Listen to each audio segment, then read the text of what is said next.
ಎಲ್ಲರಿಗೂ ನಮಸ್ಕಾರ. ಅತ್ತೆ ಮನೆ ರುಚಿಗೆ ಸ್ವಾಗತ. ಇವತ್ತು ಮೊಳಕೆ ಕಾಳಿನ ಸಾಂಬಾರು ಮಾಡೋದು ಹೇಗೆ ಅಂತ ತೋರಿಸ್ಕೊಡ್ತೀನಿ ಬನ್ನಿ. ಮೊಳಕೆ ಕಾಳು ತೊಗೊಂಡಿದ್ದೀನಿ. ಕಡಲೆಕಾಳು, ಹುಳ್ಳಿಕಾಳು, ಹೆಸರು ಕಾಳು, ಮೆಂತ್ಯ ಕಾಳು, 4 ಈರುಳ್ಳಿ, 2 ಬೆಳ್ಳುಳ್ಳಿ, 2 ಇಂಚ್ ಚಕ್ಕೆ, 4 ಅನಾನಸುವ, 20 ಲವಂಗ, ಶುಂಠಿ, 4 ಟೊಮೊಟೊ, 1 ಚಿಕ್ಕ ಕೊಬ್ಬರಿ, ಸ್ವಲ್ಪ ಕೊತ್ತಂಬರಿ ಸೊಪ್ಪು, ಬದನೆಕಾಯಿ 3, 1 ಆಲೂಗಡ್ಡೆ. ಕುಕ್ಕರ್ ತೊಗೊಂಡಿದ್ದೀನಿ. ಮೊಳಕೆ ತೆಗೆದಿರೋ ಕಾಳೆಲ್ಲ ತೊಳೆದು ಹಾಕ್ತಾಯಿದ್ದೀನಿ ಕುಕ್ಕರ್ಗೆ. ಈರುಳ್ಳಿ ಕಟ್ ಮಾಡಿ ಹಾಕಿದ್ದೀನಿ. ಹಾಗೆ ಆಲೂಗಡ್ಡೆ ಕಟ್ ಮಾಡಿ ತೊಳೆದಿಟ್ಕೊಂಡಿರೋದು ಹಾಕ್ತಾಯಿದ್ದೀನಿ. ಇಟ್ಟಿರೋಂಥ ಬದನೆಕಾಯಿ ಕಟ್ ಮಾಡಿ ಹಾಕ್ತಾಯಿದ್ದೀನಿ. ಈಗ ರುಚಿಗೆ ಬೇಕಾದಷ್ಟು ಕಲ್ಲುಪ್ಪು ಹಾಕ್ತಾಯಿದ್ದೀನಿ. ನಾನು ಬೇಯಕ್ಕೆ ಇಡ್ತಾಯಿದ್ದೀನಿ ಈಗ 1 ಚಮಚ ನೀರು ಹಾಕಿ ಸ್ಟವ್ ಮೇಲೆ ಬೇಯಕ್ಕೆ ಇಡ್ತಾಯಿದ್ದೀನಿ. ಒಂದು ವಿಸಿಲ್ ಹಾಕ್ಸ್ಕೊಳ್ಳೋಣ. ಈಗ ವಿಸಿಲ್ ಆಗಿದೆ.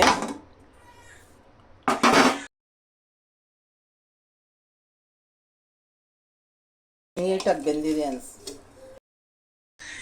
ನೋಡಿ, ಬೆಂದಿದೆ. ಹಿಂಗೆ ನುಣ್ಣಕ್ಕೆ ಆಗಿದೆ. ತುಂಬ ನುಣ್ಣಕ್ಕೆನೂ ಆಗಬಾರ್ದು.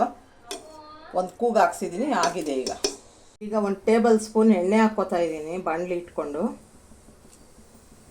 ಸುಲಿದಿಟ್ಕೊಂಡಿರೋ ಬೆಳ್ಳುಳ್ಳಿ, ಚಕ್ಕೆ, ಲವಂಗ, ಗಸಗಸೆ ಎಲ್ಲ ಹಾಕ್ತಾಯಿದ್ದೀನಿ. ಈರುಳ್ಳಿನೂ ಹಾಕ್ತಾಯಿದ್ದೀನಿ. ಒಂದು ಸ್ವಲ್ಪ ಬೆಂದಮೇಲೆ, ಒಂದು ಬ್ರೌನ್ ಕಲರ್ ಬಂದಮೇಲೆ ಆಮೇಲೆ ಟೊಮೊಟೊ ಹಾಕೋಣ. ಫಸ್ಟೇ ಟೊಮೊಟೊ ಹಾಕಿದ್ರೆ ಬೇಯಲ್ಲ. ಇದೀಗ ಆಡಿಸ್ಕೊಳ್ಳೋಣ, ಒಂದು ಸ್ವಲ್ಪ ತರಿಯಾಗಿ ಹೊಡ್ಕೊಳ್ಳೋಣ. ಆಗಿದೆ. ಟೊಮೊಟೊ ಹಾಕ್ಕೋತಾ ಇದ್ದೀನಿ. ಈಗ ಹಾಕ್ಕೊಂಡು ಹುರ್ಕೊಳ್ಳೋಣ. ಎಲ್ಲ ಒಂದು ಸ್ವಲ್ಪ ರೋಸ್ಟ್ ಆಗೋ ತನಕ ಹುರ್ಕೊಂಡ್ಬಿಟ್ಟು ಆಮೇಲೆ ಆಡಿಸ್ಕೊಂಡು. ಆಗಿದೆ. 2 ನಿಮಿಷ ಹುರ್ಕೊಂಡಿದ್ದೀನಿ. ನೀಟಾಗಿ ಆಗಿದೆ. ಹಿಂಗೆ ಹುರ್ಕೋಬೇಕು. ತಣ್ಣಗೆ ಆದಮೇಲೆ ಆಡಿಸ್ಕೊತೀವಿ. ಒಂದು ಮಿಕ್ಸಿ ಜಾರ್ ತಗೊಂಡು ತೆಂಗಿನಕಾಯಿ, ಶುಂಠಿ, ಕೊತ್ತಂಬರಿ, ಈಗ ಧನಿಯಾ ಪುಡಿ ಸೇರಿಸ್ತಾ ಇದ್ದೀನಿ. 1.5 ಟೀ ಸ್ಪೂನು. ಹಾಗೆ ಖಾರದ ಪುಡಿ 1.5 ಟೀ ಸ್ಪೂನ್ ಹಾಕ್ತಾಯಿದ್ದೀನಿ. ನಾನು ಹಸಿಮೆಣ್ಸಿನ್ಕಾಯಿ ಹಾಕಿಲ್ಲ, ಗ್ಯಾಸ್ಟ್ರಿಕ್ ಆಗುತ್ತೆ ಅಂದ್ಬಿಟ್ಟು. ಚೆನ್ನಾಗಿರುತ್ತೆ ಖಾರದ ಪುಡಿ ಟೇಸ್ಟ್. ಈಗ ಬೆಂದಿರೋ ಕಾಳನ್ನ ಮಸಾಲೆ ಜೊತೆಯಲ್ಲಿ ಹಾಕ್ಕೊಂಡು ಆಡಿಸ್ಕೊತಾ ಇದ್ದೀನಿ. ಈಗ ಮಸಾಲೆ ಆಗಿದೆ. ಇದು ಕುಕ್ಕರ್ಗೆ ಸೇರಿಸ್ಕೊಳ್ಳೋಣ. ಹಾಕ್ತಾಯಿದ್ದೀನಿ ಮಸಾಲೆ. ಈಗ ಮಿಕ್ಸಿ ಜಾರು ತೊಳೆದಿರೋ ನೀರು ಸೇರಿಸ್ತಾ ಇದ್ದೀನಿ. ನೀಟಾಗೆಲ್ಲ ಕಲಸಿ.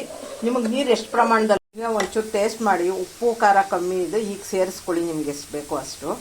ಇದು ಚಪಾತಿ ಜೊತೆ, ಅನ್ನದ ಜೊತೆ, ಮುದ್ದೆ ಜೊತೆ, ಪೂರಿ ಎಲ್ಲದ್ರ ಜೊತೆ, ದೋಸೆ ಜೊತೆ ಎಲ್ಲ ತಿನ್ಬೋದು. ಚೆನ್ನಾಗಿರುತ್ತೆ.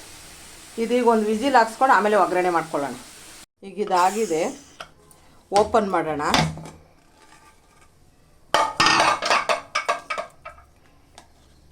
ಈಗ ನೋಡಿ ಕರೆಕ್ಟಾಗಿ ಆಗಿದೆ.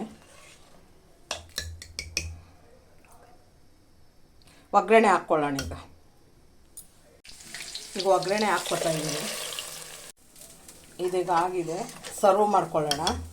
ನಮ್ಮ ರೆಸಿಪಿ ನಿಮ್ಗೆ ಇಷ್ಟ ಆದರೆ ಲೈಕ್ ಮಾಡಿ, ಫ್ಯಾಮ್ಲಿ ಫ್ರೆಂಡ್ಸ್ಗೆ ಶೇರ್ ಮಾಡಿ, ನಮ್ಮ ಚಾನಲ್ಗೆ ಸಬ್ಸ್ಕ್ರೈಬ್ ಆಗಿ.